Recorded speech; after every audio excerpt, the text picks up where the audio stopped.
I see Mauricio, got a lot to say about me not paying him $300,000 plus another $100K something for sanction fees, right?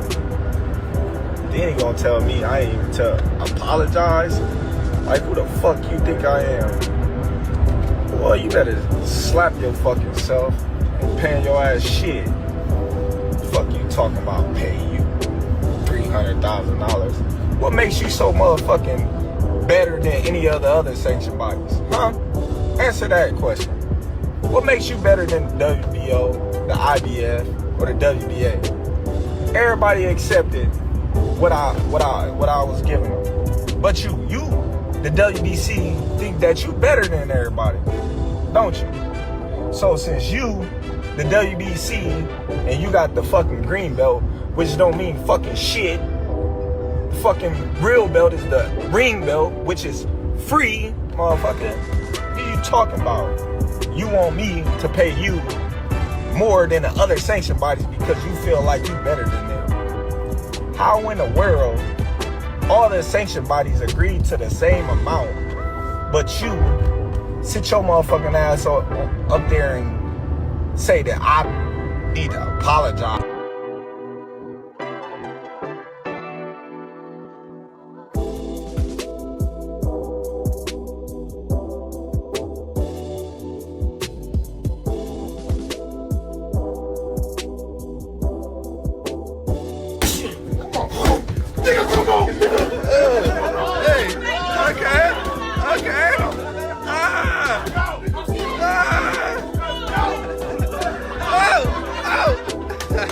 Another one.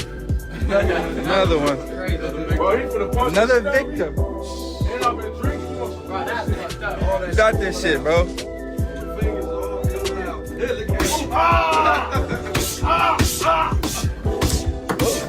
Damn. Taking that shit like. Hey, okay.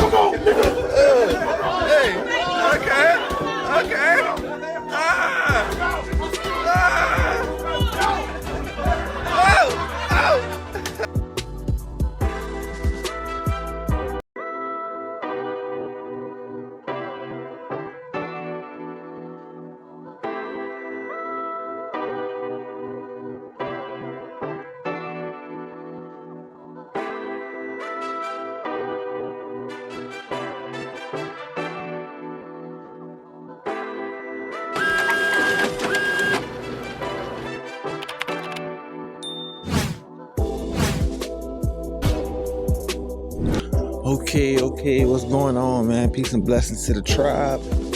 Y'all like, share, and subscribe. Remember, they said it, not me speaking on it. I am Mr. Telescope, and you are now watching the Telescope channel. So, as you can see on the screen, you know what I'm saying, we're going to be talking a little bit about some sports today. We're going to be jumping around a little bit, but the primary narrative today is really FBA, you know what I'm saying? Foundational Black American Culture.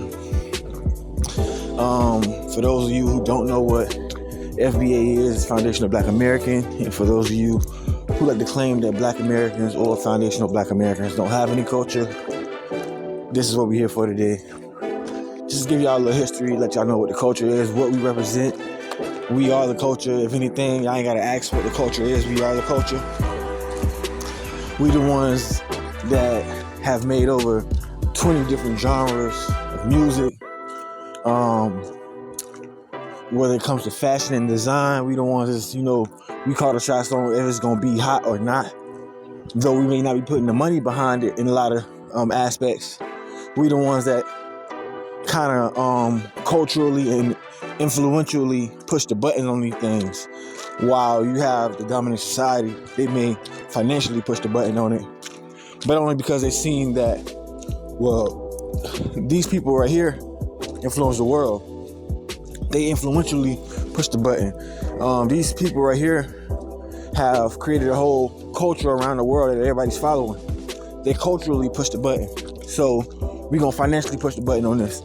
Now, that goes from everything to Sean John, you know, Diddy, the whole thing with Diddy going on.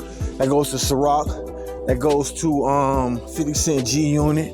You know, a lot of people might remember my 90s babies.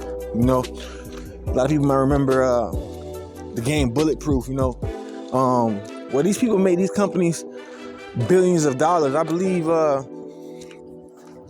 Dre is the one that actually found Eminem and got him what I think it's called Aftermath, if I'm not mistaken. You know, just on some little hip hop shit. But 50 is the one that kind of like blew him back through the roof again. You know what I'm saying? With the whole D12 movement and all that shit. You know what I'm saying? Kept him relevant. Just having that black cosign, you know what I'm saying? That black brother that was cosigning him, because 50 was at his heights at the time, you know what I'm saying? So for him to cosign, you know, a white artist, when it like a white artist was rare in the genre, in the community. So for him to do that was like, at the time, that was like some mega shit, because nobody hadn't done that since Dre put him on, you know what I'm saying? Now, we're gonna get into more of that later on, but that's kind of like the topic of the conversation.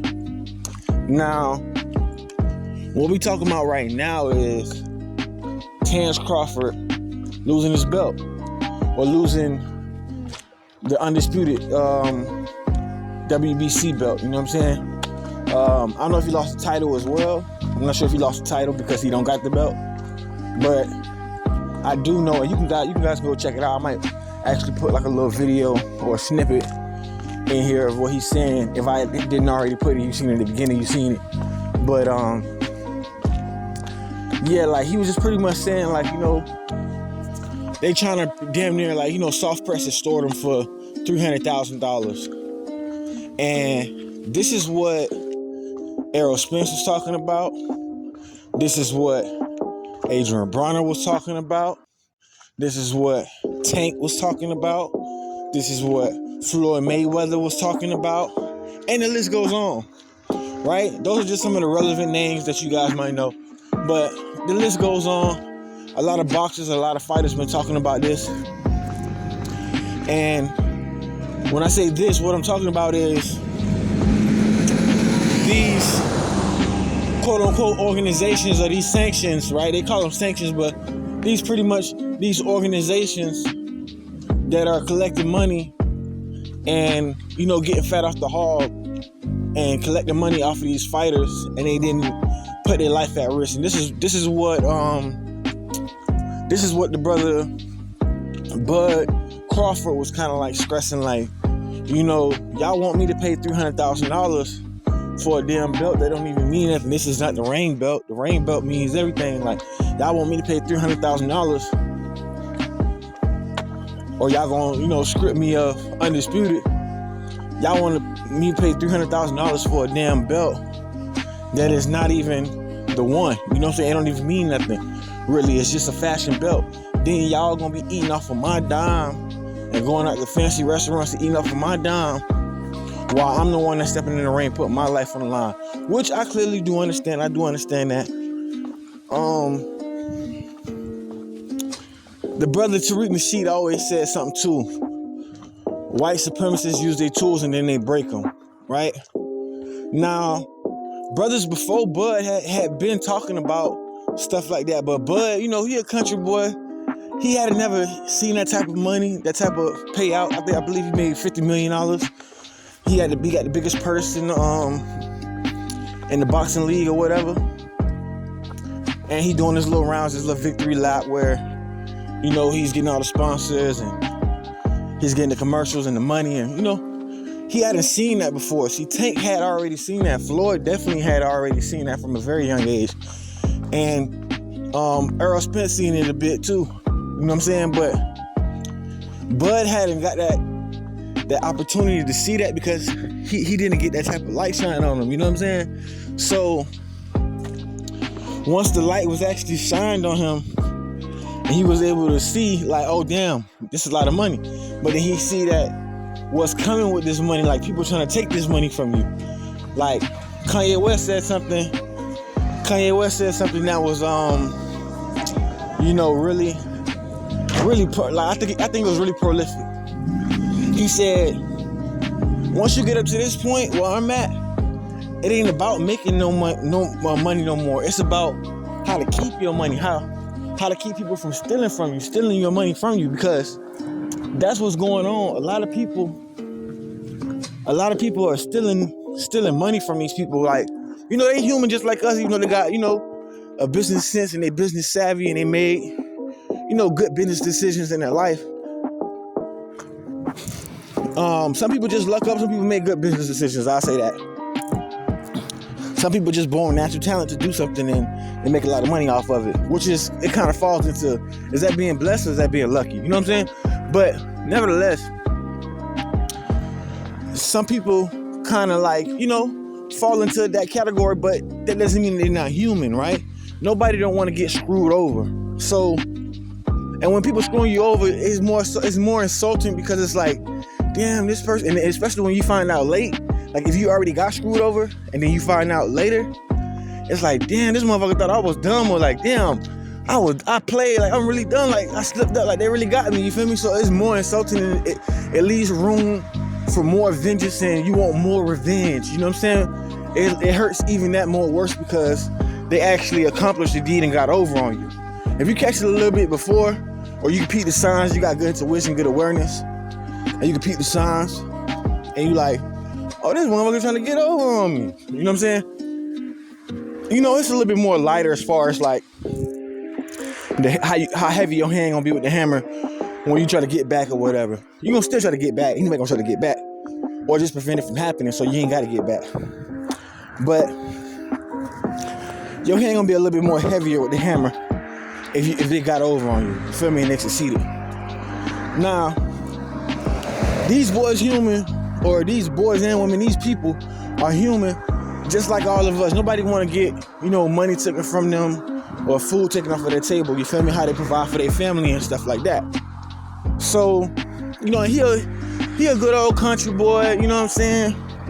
He ain't never seen no money like that in his life. I'm pretty sure the biggest payout Bud probably seen, maybe, and I'm kind of even pushing it right now, maybe like 2.5 mil. Something like that, you know what I'm saying? That's probably like the biggest purse that he ever had, like probably like 2.5 mil, something like that. Probably pushing 2.8. I don't think he ever seen above 3. You know what I'm saying? Or at least 3. I don't think he ever seen 3 before he became a household name. So me personally, Bud became that household name, and he got big. Like a lot of people that watch boxing already knew about Bud. You feel me? They knew he was talented. They knew that, they were kind of like holding him back. Like, I forgot who it was. What's the dude name, man? Not Turkey. I think it probably was Tariq Nasheed. But whatever. Beyond that, the powers that be were holding him back, like holding back his powers, like not unleashing him to the world. Right? But this dude has always been a force to be reckoned with. A lot of people see him early on. I was like, yo, he gonna be the next one.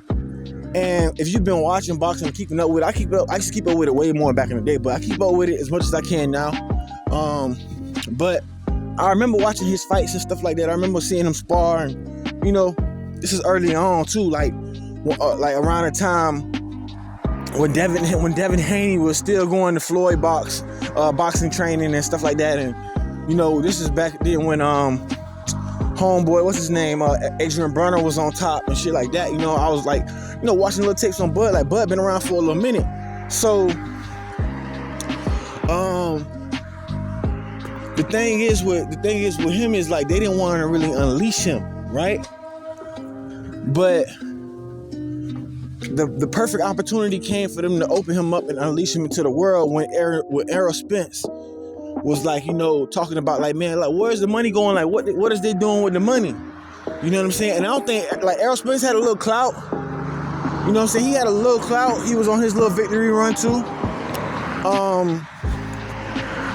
People were still talking about him fighting Shakur. So people were still talking about him fighting Shakur and stuff like that. It was a lot of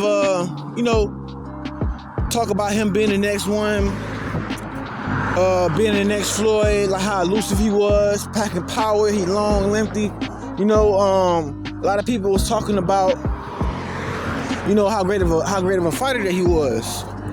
And, he was actually living up to the name, but when he made that statement that he made about the payment and all of that stuff like that, see, boxing is a gladiator sport. I'm not gonna linger on this too much longer either. I want to keep on moving on. I don't want this video to be just solely about this, because it's actually a point I want to make in this video. But when he made that statement about the payment and the money and stuff like that, boxing is a blood sport, right? Boxing is a gladiator sport, as you all may know. If you upset the wrong type of people, like let's say you got a fight, you're a good fighter. There's people that want your spot. There's people that got that dog in them that really want your spot anyways, you know what I'm saying? And they might be the antidote to your fighting style. A lot of trainers see that. These trainers go all over the world, really. Go all over the world, go from state to state, country to country, and pick up other fighter style, train a fighter with that style. They'll take their fighter and they'll take their fighter and have a fighter style that may be able to be the antidote to that fighter style, or to be able to combat that fighter style, and they'll teach their fighter how to defend against that. It's damn near like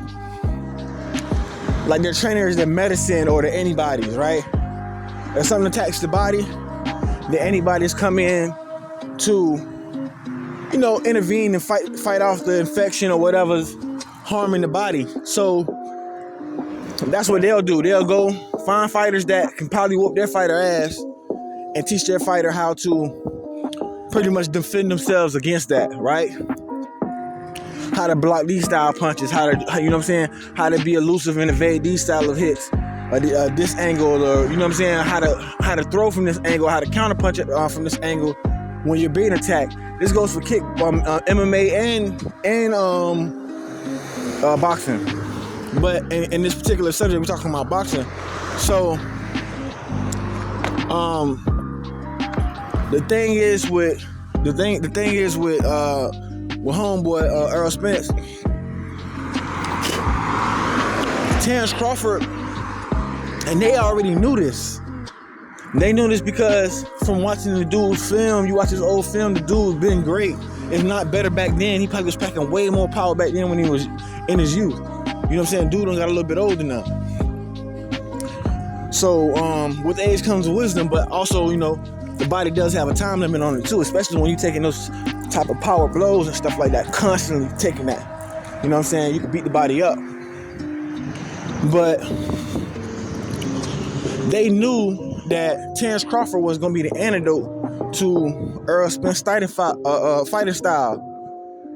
So when he made that statement, and like I said, boxing is a gladiator sport. When he made that statement, the people, or let's say the powers that be, damn near, let's say, they put, figuratively speaking, they put out a hit on him. Like, oh, he want to talk fly and shit like that. He want to act like he Floyd Money Mayweather and shit, like he done made it already. Oh, he think he Javante Tate Davis. Okay, he want to talk fly and shit? Because that's really what boxers do. Boxers talk fly. We've always known, even when you go back to Muhammad Ali, these brothers were always, spody, fly talking ass niggas. You know what I'm saying? And to kick your ass, they can back it up. So that's always been a thing in boxing, where you have somebody that talk fly in the organization feel like they gotta, put this fighter back in his place. Even when you look at Mike Tyson, I think he had a podcast for so long after he stopped fighting. Mike Tyson is an entertaining person, not because just of his fighting style, but because he's a fly talker. He talks shit. He go deep sometimes too. These people have, good IQs. Whether it's, in a fighting style manner or whatever, or if it's on some conscious, witty talking shit. A lot of these fighters is not dumb. by a long shot. Some of them are, you know what I'm saying? Some of them are, you know, meatheads, punching bags, but a lot of them ain't dumb, you know what I'm saying? A lot of these brothers are clever and conscious.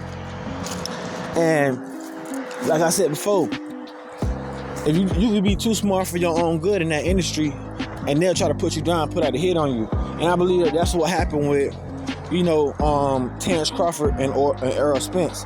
Errol Spence said some things that got the powers that may be upset, and they put Bud on his ass, you know what I'm saying? And it's funny because I look at it like, you know, they had sick Bud on Spence like he was a dog or something like that, you know what I'm saying? I mean, he beat this man to a bloody pulp. Beat his ass like he stole something, you know what I'm saying? Put a little extra hot sauce on it too, just to make sure, like, you know what I'm saying, he don't recover from damn near any of his injuries. Like, I don't think Spence has been the same since, you know, that fight.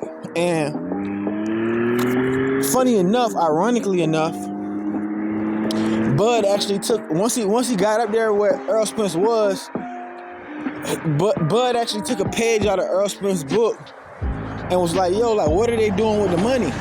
Now that the powers that may be are doing the same thing to you that they did to Errol Spence, the same reason why they put you on Errol Spence, why they sick you on Errol Spence, you know, they doing the same shit to you. So just be on the lookout. It might be somebody else that, you know what I'm saying, they might got out there that's had the ability to beat Bud ass, but they just haven't unleashed him on the world yet. This is the game of boxing and the politics that goes on within it. You know what I'm saying? Like I said before, I'm not gonna linger on too long on this topic because it's plenty more that we gotta go through in this video. But yeah, like it's a crazy game because now Bud is seeing, you know what I'm saying, like, damn, they're trying to really extort me for $300,000. And you know, it's a lot of stuff that country boy can do with $300,000. I believe he's from he from Ohio? Is he from Ohio, Oklahoma? I know he's from one of them country places where the land is dirt cheap. You know, he native to that part of the land, and you know, he can get a lot of stuff with those resources that he have. You know, he getting older and he up in his career to the point where, you know, it's time to, you know, possibly sit down and, you know what I'm saying, enjoy the fruits of your labor. So, me personally, I think that he was like, nah, bro, like, this could be a house or maybe some land, a plot of land for my kids. I'm not finna just give you $300,000 so you can go spend it on your luxury lifestyle and you not putting your life at risk as I'm doing. Like, that's just astronaut, which I do agree with that take on everything. But you better believe that they gonna come back and get everything that they want from that man. You know what I'm saying? And now they done stripped him of the belt, which is crazy. They stripped him of the belt. We know that he the champ, but you know, to the fighters, bro, the belts is everything. So hopefully he don't let that, you know what I'm saying? Hopefully he don't let that dim his light, or he don't let that diminish who he is as a fighter and as a champion. Because we know who the champion is, you know what I'm saying? But motherfuckers be wanting them bragging rights, you know what I'm saying? Bragging rights be everything, especially in that sport, in a gladiator sport like that. Bragging rights is everything. So hopefully he don't let him trick him out of his position. I mean, for them to be able to do that, bro, like that's what I be thinking too. Like, it's really like, it's ways to do illegal shit within the law. You know what I'm saying? Like, extortion is, if I'm not mistaken, extortion is really a federal crime, especially if you extort people for tens to hundreds of thousands. That's a federal crime. So why these people not, you know what I'm saying, getting locked up for no shit like this, or why they keep on evading the police, is beyond me. It may be just them moving within the laws and, you know what I'm saying, doing what they want, but at the same time just doing what the law wants them to do. Like, they moving within regulations. You know what I'm saying? Like, they're not moving sloppy about this type of shit. This is a lot of money that they trying to extort this man for, and other fighters as well. So they moving accordingly. They not moving sloppy about this shit. It's right in your face, though. You know what I'm saying? So I'm glad he actually, spoke out on it. He was one of the people that spoke out on it, because it puts it in your face to show you, like, the underbelly of the fighting world. You know what I'm saying? And a lot of people wanna know, like, what's going on. Like, for the young fighters that's coming up, they want to know and see, like, why shit like that, or what's going on with that. You know what I'm saying? So I completely understand why he came out and spoke on that. I'm happy he did. You know what I'm saying? It says a lot about him as a fighter, as a person. And, hopefully everything goes good for the brother. Now, on to the FBA part of this, and I'm just going to drop it at that. Bud is FBA. You know what I'm saying? Bud is FBA. He's not an immigrant fighter, no shit like that. He's an FBA brother fighting. You know what I'm saying? I don't believe he fight for the FBA cause, but, naturally, FBA fighters gonna naturally fight for the FBA cause. They gonna always stand up. People like Muhammad Ali, shit like that. They gonna always stand up and say, "Hey, look, man, I'm not going for the bullshit that you trying to feed them and all them other people. I'm not going for that." And that's always been in our culture. That's always been a part of, our DNA, our build up. You know what I'm saying? Our genetic build up. We fighters. We fight back. You know what I'm saying? That's why I can't really go for a lot of us came from Africa, because, motherfucker, we would have been fighting back if we was really in Africa like that. How they say that we was, like they say they put us on slave ships and shit like that, we would have been fighting back. Now, they did say, for a little history lesson for the people that don't know, they did say that the Africans, put us on the boats. It wasn't the white people, the colonizers, that put us on the boats. The colonizers paid our own people to put us on the boats, allegedly, so they say. You know what I'm saying? Because it would take 10 of them just to get one of us on the boat. And we talking about, hundreds of thousands of people, if not millions, being put on boats and shipped over, you know what I'm saying, like cattle. Which is kind of too far-fetched for me. I don't believe it. And if that is the case, why were so many people dropped off in these Caribbean islands on the way out? Like, why were they just, like, seasoning the planet with us? If we were their property and their ownership and their cattle, why would they just season off the land with us? You know what I'm saying? As much as they show disdain and hate for us, why would they just, like, populate the world with us and put us all around? I can't go for that. Also, if you look up everybody's DNA, they're gonna have some African in them. You know what I'm saying? That's already been known by, like, through all sources. Everybody know that. You know what I'm saying?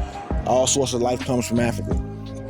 But it's crazy to me that they're trying to extort this FBA brother, and just like an FBA, this dude ain't going for that shit. You know what I'm saying? I'm glad that he's standing up for something. You know what I'm saying? Because if you don't, you'll fall for anything. And I'm glad that he got the riches that he got, but he also see what he has to do to protect that. That's gonna be putting his life at risk. You know what I'm saying? Putting everything he worked for, his livelihood, at risk. You know what I'm saying? They gonna target everything. You're gonna see some scandals coming out on him. Maybe, like, you know what I'm saying, try to put, like, some smut on his name, like, say this allegation about him and that allegation about him. But see, the good thing about Bud is he's a very smart and calculated man. You know what I'm saying? You can tell by his fighting style that Bud is a very calculated man. He's quiet. He's not too loud and obnoxious or flamboyant with his money. Still seems like he's driving an old pickup truck, even though he's a $50 million man. Like, he's very conservative, and, you know what I'm saying, he keep his money to himself and shit like that. It seems like he's a family man. You know what I'm saying? I'm not sure if he's married or not, but you don't see scandals with Bud sleeping with this woman, sleeping with that woman, popping out with this broad, and trying to keep up with the Joneses, and popping out with new cars and Raris and stuff like that. You don't see Bud doing that. So for them to try to put a scandal on him, I would say keep a close eye on him, because for them to try to put a scandal on him would be damn near impossible. It'd be hard. They would have to probably damn near knock him off before, allegedly, they probably have to knock him off, or say he got in a car accident, or, somebody broke to his house and shot him or something like that before they actually get a scandal on him. Now, they did try to throw a little smut on his name. I don't know if y'all remember or not. They did try to throw a little smut on his name when he was pulled over by the police, and then like they had the guns out, they was handcuffing them in his own city. I'm opening the door. You can take I'm mine opening off the door. of me right here on my right. I'm keeping my fucking hands up. I'm not reaching for no gun, bro. Step out. Can I move my phone? Yeah, that's crazy. All that serious? You actually gun is all that necessary? You serious? This one, yeah, dude. You serious? 1:30 in the morning, Terrence Crawford was stopped by police on Cass Street. Crawford's head of security, Kazim Shabazz, was in the car. Cop comes to my window. Cop goes to Bud's window. I know the protocol. An officer with the Omaha Police tells KETV that while Crawford was reaching to grab his information, like license and registration, the cop spotted a gun by Crawford's feet. But Shabazz says things went down differently, saying Crawford never reached for his license or registration. He said, no, I don't have it on me. I left everything at home. He had already told them, so there was no reason for him to reach for nothing. Shabazz says both he and Crawford had guns on them. He told the police he had a firearm, following Nebraska law. He says things escalated when Crawford announced he had a gun. Bud said, I have a firearm, too. The cop on his side went ballistic, totally unhinged. He says, get your hands up, get out the car, don't reach. But there was never a physical gun in sight. Everyone thought we were gonna die, man.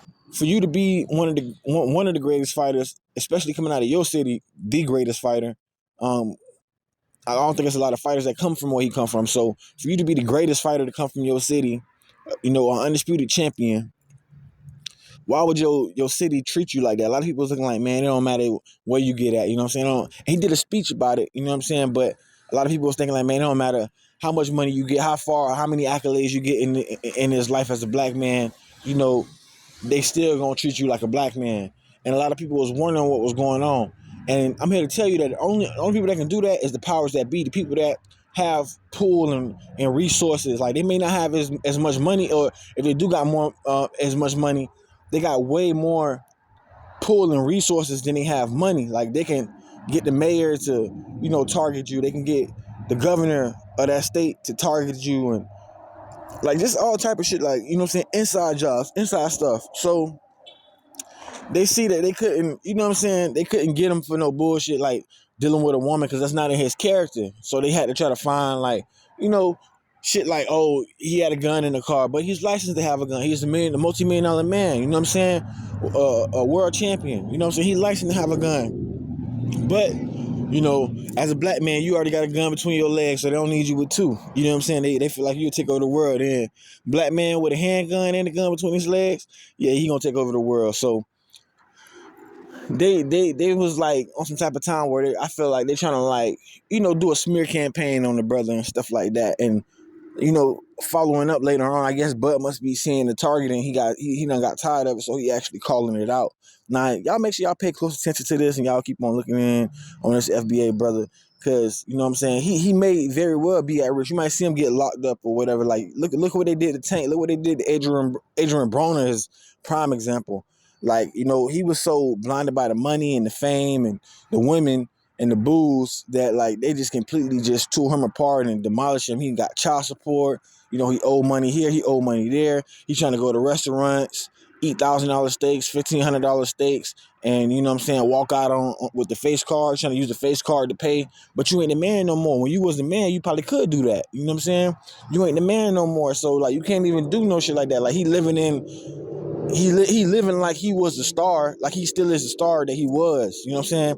And that's why I believe Cameron played him like the way that he did, you know what I'm saying? Cam played him like a junkie, like a buddy, you know what I'm saying? Like, yeah, man, I know you need the money, I'm gonna pay you, $1,500, $3,000 or whatever, the show face or whatever, and then call him a junkie and a drunk and shit like that afterwards. Like, to me, I feel like we our own worst enemy. Like, only we do each other like that. Like, that's some corny shit. I thought it was corny when it happened, but nevertheless, man, just keep an eye on this story. I'm pretty sure it's gonna go further. You're gonna hear some more stuff coming up, probably more allegations, probably more targeting, you know what I'm saying? But the brother say he ain't paying, man. You know what I'm saying? He on some type of shit like, we don't bend, we don't fold, you know what I'm saying? He ain't paying, he can't be extorted, and I salute him for that. But man, on to the next story, man. That's enough of that. On to the next story. Y'all gonna really like this one for the Hebrew Israelite brothers, the people of the conscious community, and the people that are of the FBA community. that actually, watch Sinetta, watch Captain Tazaraych, and the people that watch Tariq Nasheed. Y'all gonna really enjoy this next story, man. But nevertheless, let's move on to it, man. Y'all check it out, man. Telescope.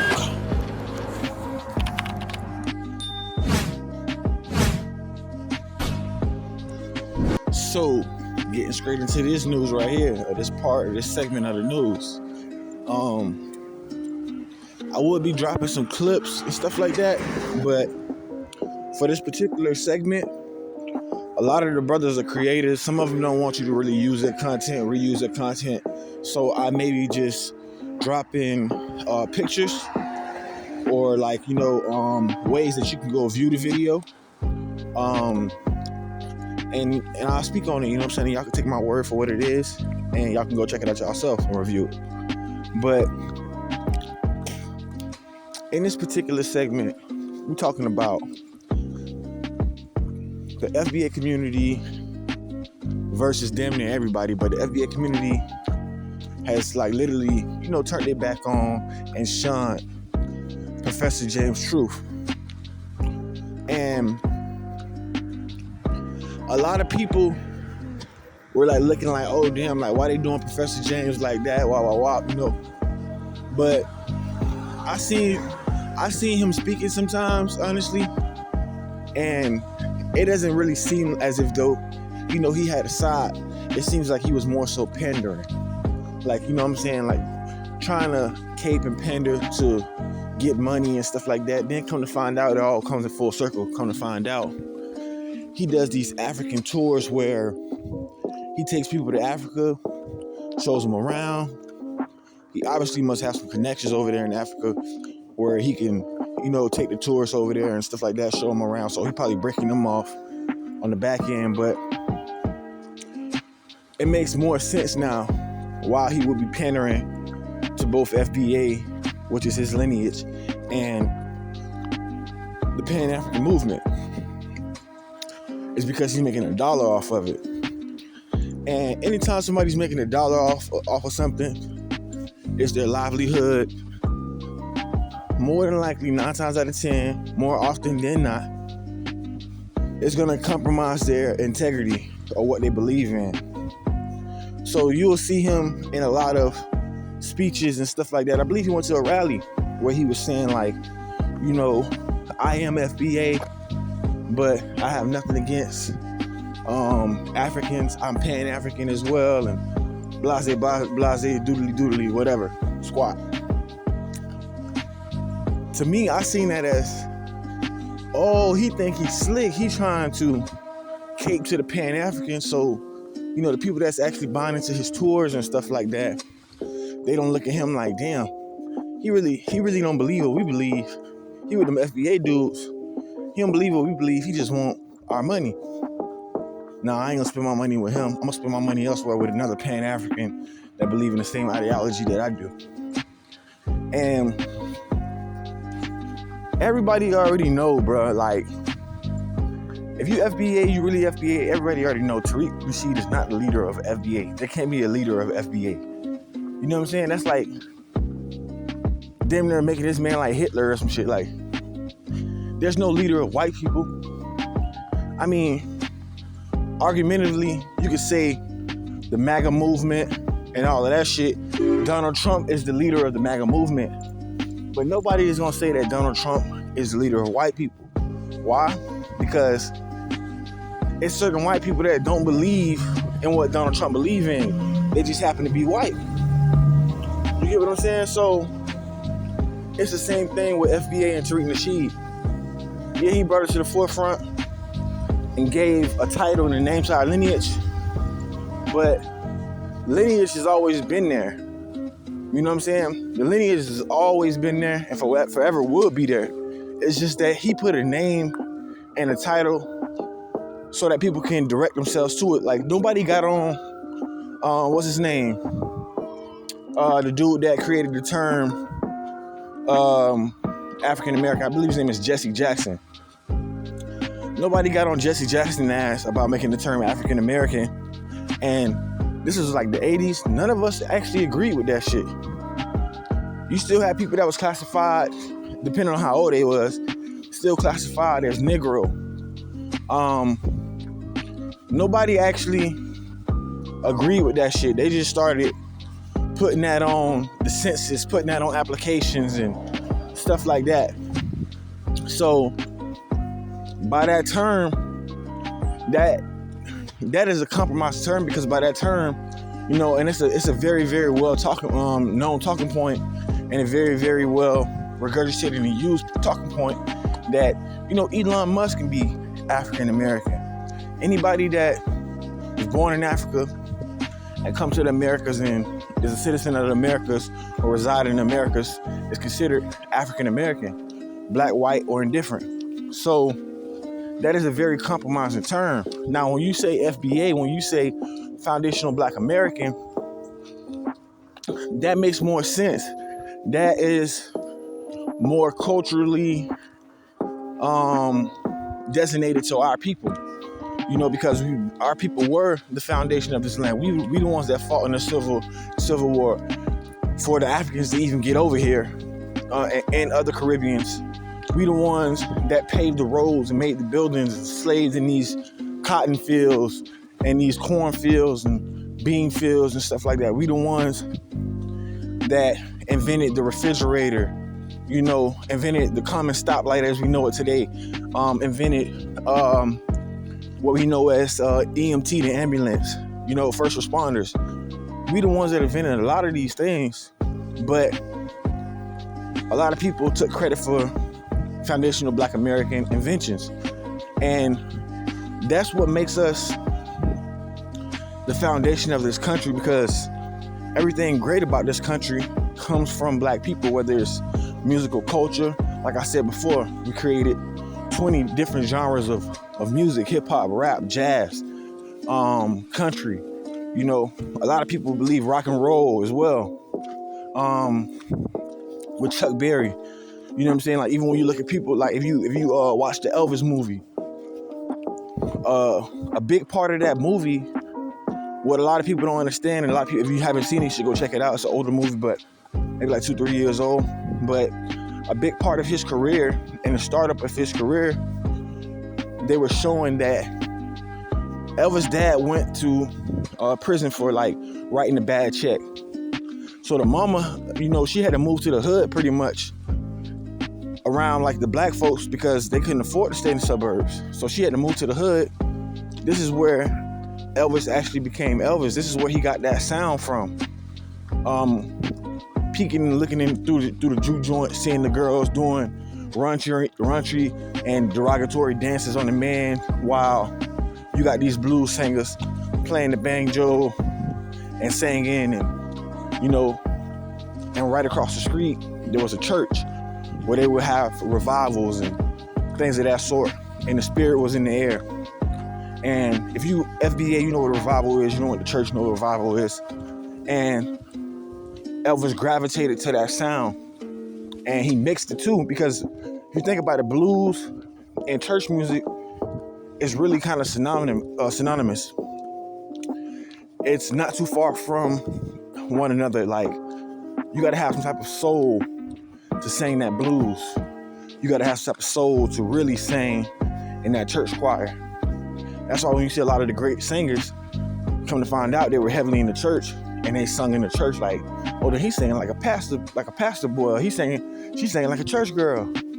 Oh yeah, she definitely went to church. You know what I'm saying? Because that soul that they giving up through the vocals. Now, like I was saying before, in this movie, you will see that he went around all these people like B.B. Kings, and you know, when he lost his way, and the government and the police was on his ass about the way that he made music, and you know how derogatory, even the derogatory dances that he would do, he got that from the juke joints of what he seen when he was a kid, how the women would dance on the man, how the man would respond to the dances, and he incorporated that into his imagery and his music, and he was getting a lot of backlash for that.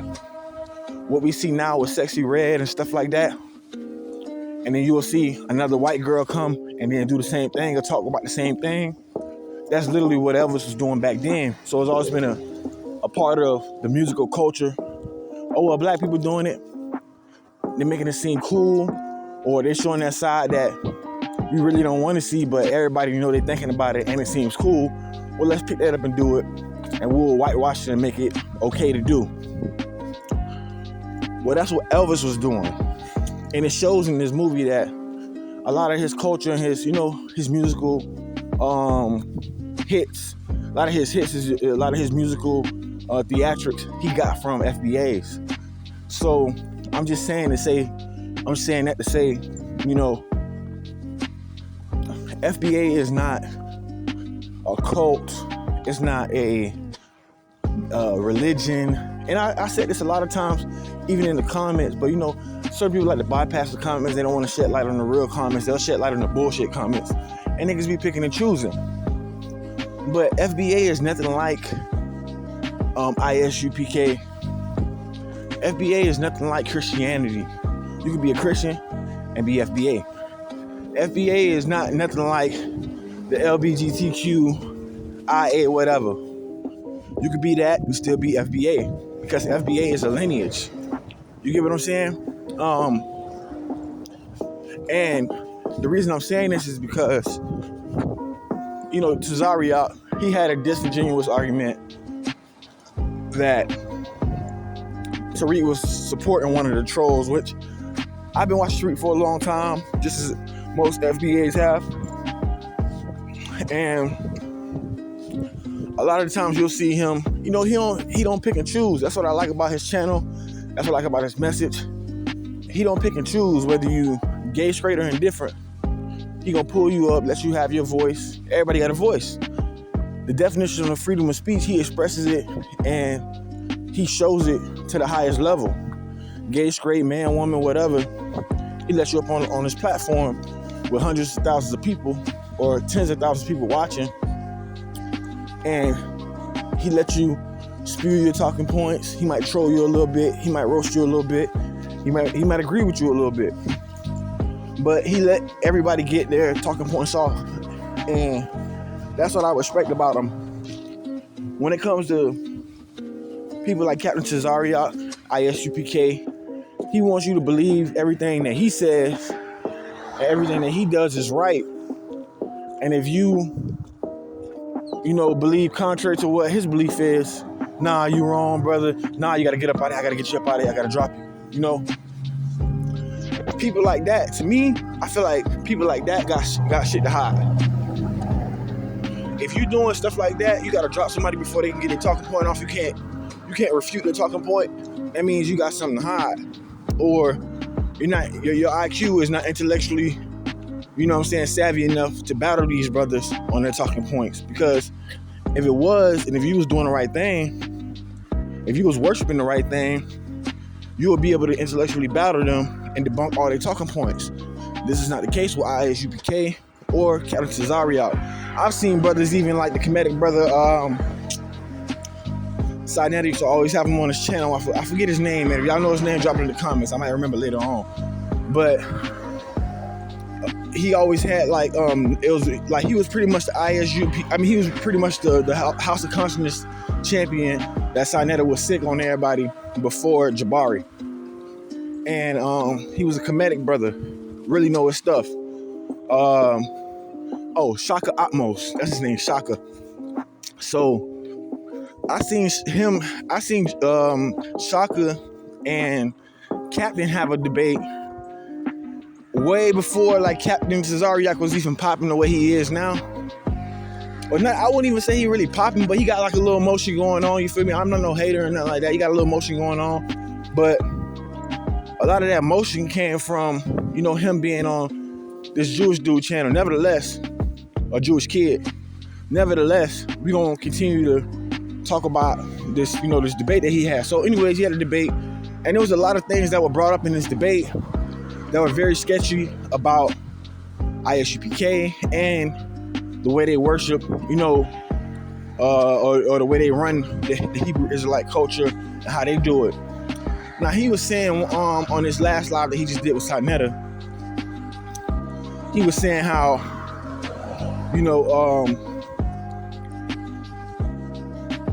why are FBA not on code? What is on code? Why there's no leader to it?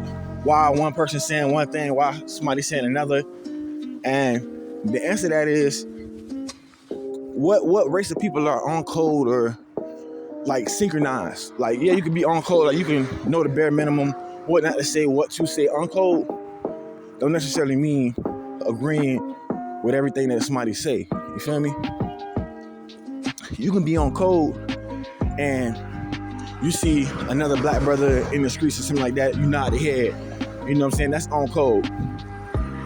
You can see another black brother going through something, being chastised by 4 white people or accosted by 4 white people, he by himself. You intervene, you interject yourself into it. That's on code. You can see a black woman finna get beat up by a white woman, a Karen, and a white man. You intervene and you step in. That's on code. That doesn't necessarily mean that you gotta agree with everything that somebody say. You feel me? Now, the funny thing about his argument was he dragged Sarnetta into it. And I didn't really even notice. I think I remember watching that live, but I think it kind of slipped my mind that they had that conversation. So apparently, Tariq Nasheed called Sarnetta out as being a tether or whatever the case may be, said he ain't FBA, blase, blase. Seemed like Sarnetta had a gripe about that. But the funny thing about that is it's 2 funny things about that, which is Sarnetta act like he wanted some get back. That's why he even did this live stream for Tazaraych. But not only Sarnetta being petty and wanted some get back, because we know Sa can be petty. We seen him go at it forever with Uncle Shug for years at a time. We seen him go at it with the female. He was calling Miss Stanky or something like that. He was calling her. So we know Sa, even though as up in age as he is, Sa got a petty side. So Sa was upset about not being considered FBA. And the funny thing about that is, as well, is he actually admitted.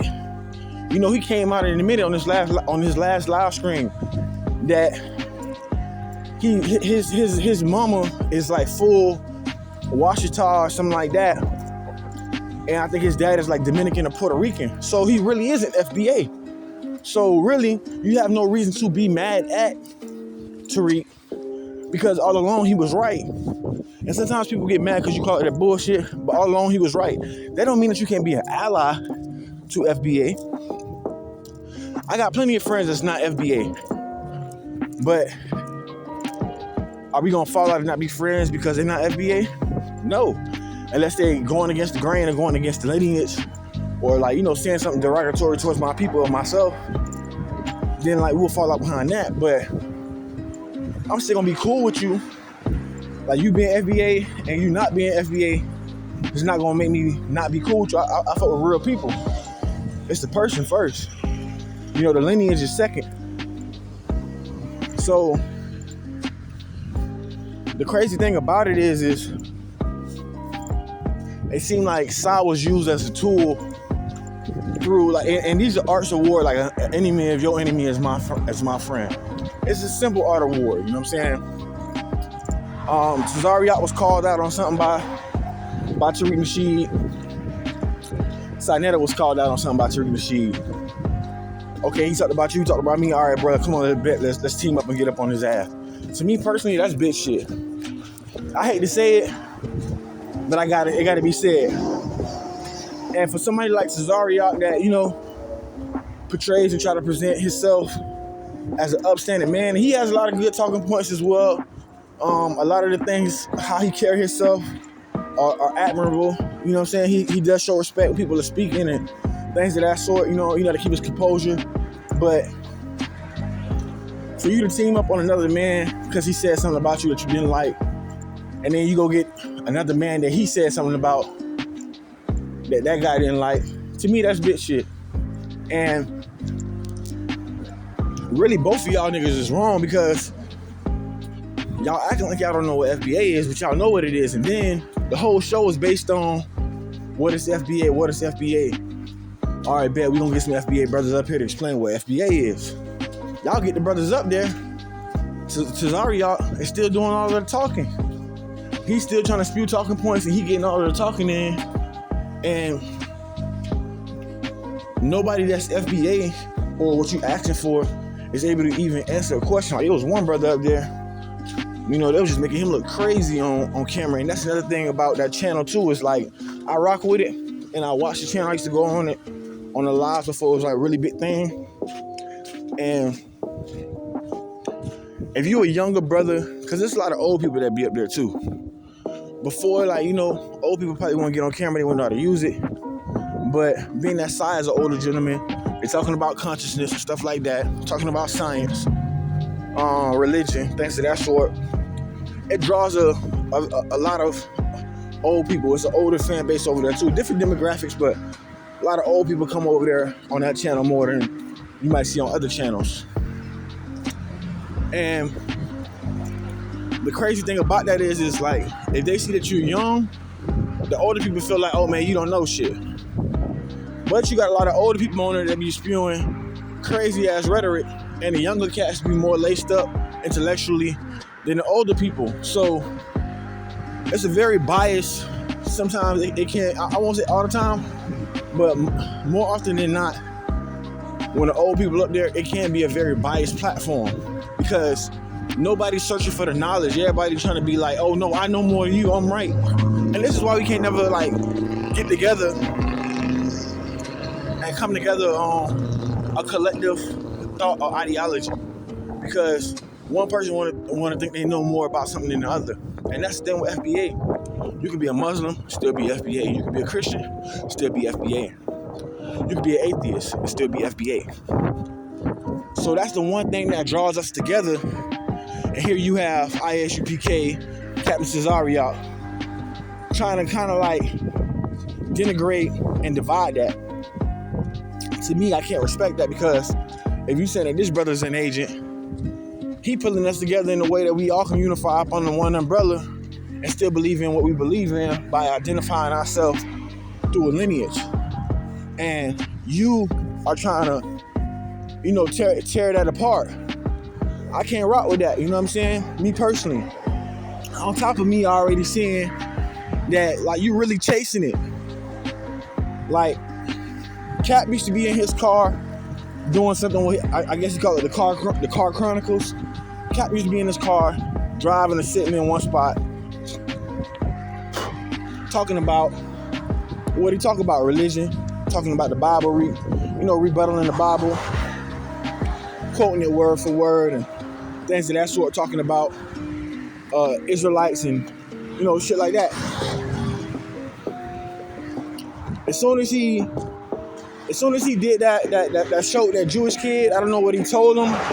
I don't know what the Jewish kid told him, like, hey, look, man, you need more shock value, or, you know, you got to go after people. You got to do more triggering, you know what I'm saying, videos. I don't know what he told him to make him think, like, oh, yeah, this is going to make my page go up and get in the algorithm. But after he did that interview, which he so highly acclaims, he loved to talk about that video. But after he did that interview, it's like he just been chasing it, bro. He been like really like chasing it. And to me, bro, that's sad. Like, you can't say, oh, everything is a clout chase just for the simple fact because you want a clout chase. Like, you know, niggas love to excuse what they're doing and then call out somebody else for blasphemy and shit like that. Now here you are playing out in the open, clout chasing, but then you saying, nah, man, everything is a clout chase. It's so hypocritical. He's like, oh no, everything is a clout chase. You know, I guess if you going at it too aggressive, then it's not, but no, everything is a clout chase. Everything is not a clout chase. Some people are telling the truth. Some people are telling the truth. Some people have knowledge and intellectual property that others naturally gravitate to. And then you have people that are spewing bullshit.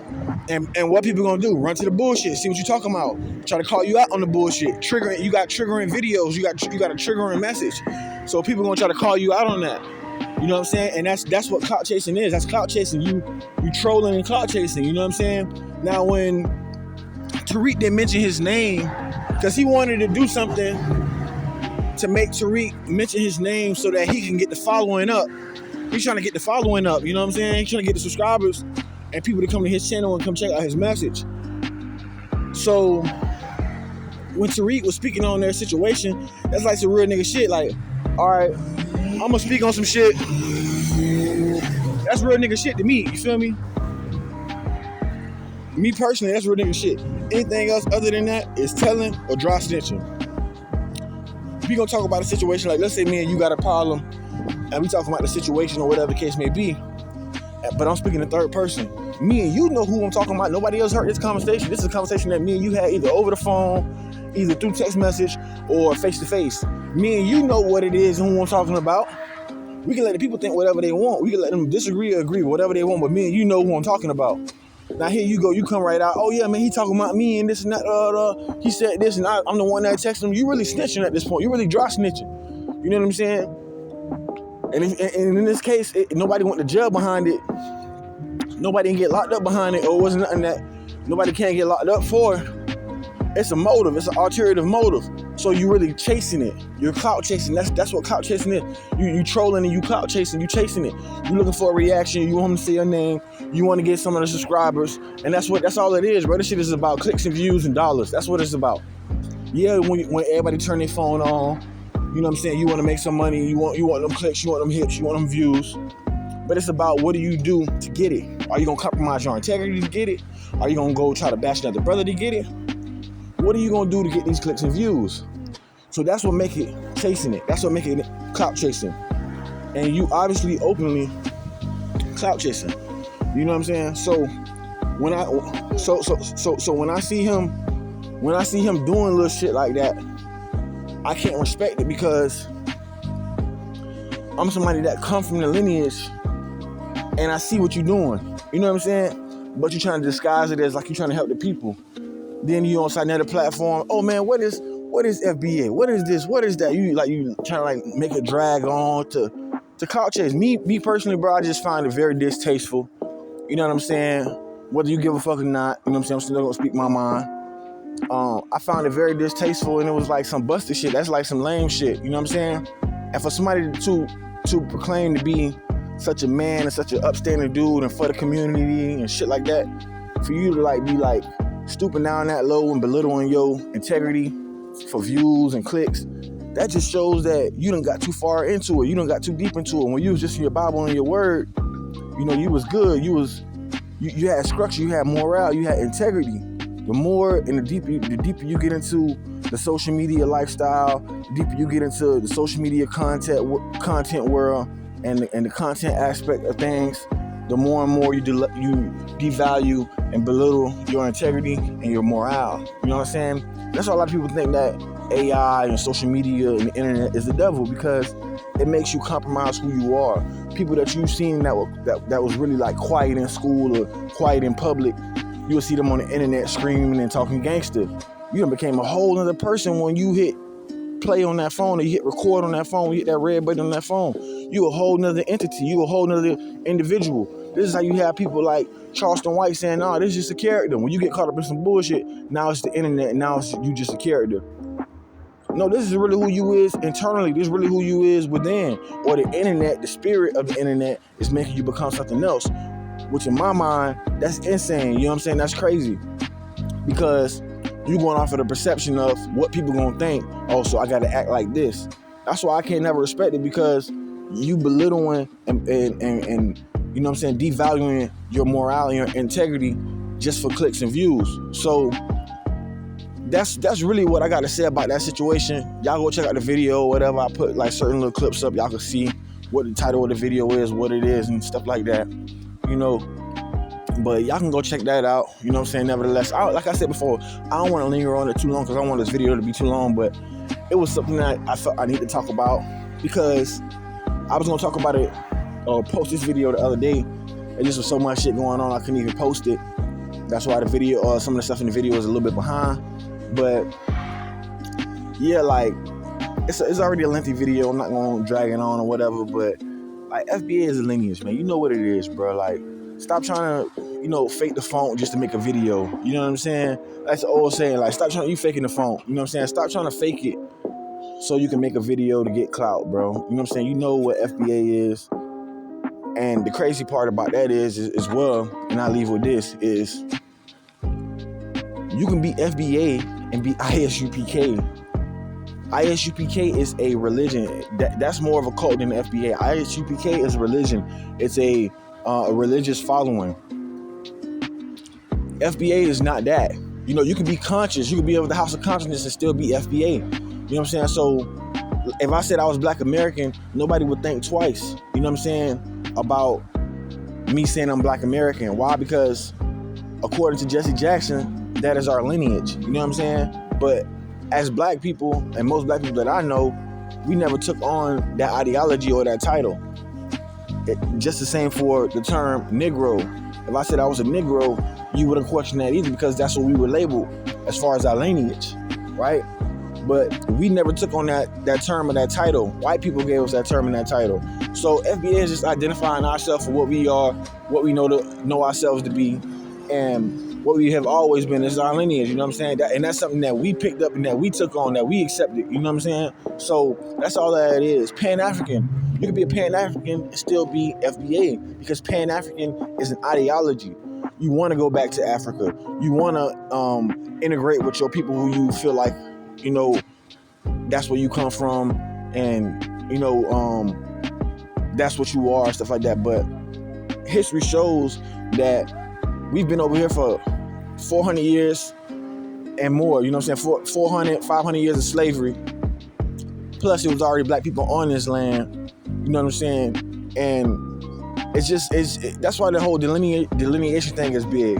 But you know, you had different brothers like Reggie on there. He was a straight coon when he was talking. That's why I didn't even bring him up. He was like just straight cooning and stuff like that. But you know, the whole delineation thing, and you know what I'm saying, us having a whole different like ethnogenesis and being a whole nother ethnic group from when we were in Africa is a big topic that should be talked about, because we're not the same cultural Africans that are over there right now. You know, everybody comes from Africa. Life itself was derived from Africa. Life as we know it, the human being, the Homo sapien, or whatever you want to call it, was derived in Africa. Everybody comes from Africa. If you do a DNA test, everybody gonna have African in them somewhere. And the crazy thing about the DNA is that you look at people that enslaved you and that took your land and that took your, you know, your names and pillaged and destroyed the villages and took your women and, you know, raped them.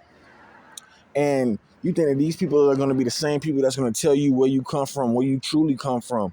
So you take DNA tests and try to use that as validation of, oh yeah, this is why I'm Pan-African, because I took my DNA and I'm part of the Igbo, I'm from Guyana, or my people come from the Maasai tribe, and all of this bullshit. You know what I'm saying?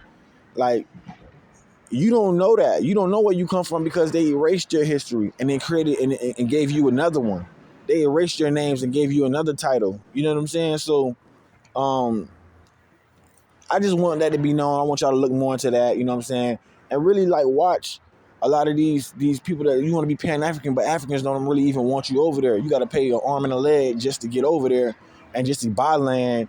And then you only get to keep it for a certain amount of years, 50 years, 30 years. And then the land goes back to them and you got to buy it again, or you got to pay on the land over again. So really what they're saying is you build this land up in 50 years, that's just enough for your kids to be grown to get to inherit the land. You know what I'm saying? 50 years, that's just enough time for you to actually, you know what I'm saying, get the foundation of what you're building and get the blessings of what you founded. You know what I'm saying? In most cases. And you want to, you know what I'm saying, you want to buy land over there, and I got to keep on paying on this, and you're going to, it's just a whole, you know what I'm saying, it's just a whole lot of bullshit with that Pan-African stuff. That's why I never really believed in it. I never followed it, never wanted to be a part of it. You know what I'm saying? But the thing with FBA is it's not a group, it's not a cult, it's not none of that shit. You can't be a part of FBA and if you're not FBA. You know what I'm saying? It's not nothing like that where you could just say, oh, I want to be a part of this. No, like if you're FBA, you're FBA. As simple as that. It's just as simple as that. If you're FBA, you're FBA. It's like somebody being Puerto Rican. You Puerto Rican, you Puerto Rican. If you're Hispanic, you Hispanic. If you white, you white. You know what I'm saying? You can't just, I can't be a black man, you know what, I want to be white. I want to be a part of white. You can't do that. You know what I'm saying? At the end of the day, I'm always be an FBA black man. So that's what it is, man. Y'all make sure y'all hit the likes. Jump in the comments, tell me what y'all think. You know what I'm saying? I appreciate that. And share this video if you can. You know what I'm saying? If you part of ISUPK, you see this video, you catch it, you're a Hebrew Israelite or whatever, you got some pushback, y'all let me know in the comment section, man. Peace and love. You know what I'm saying? Peace and blessings to the trial. Y'all like, share, and subscribe. Remember they said it, now we speaking on it. I am Mr. Telescope. You are now watching Telescope channel. Telescope.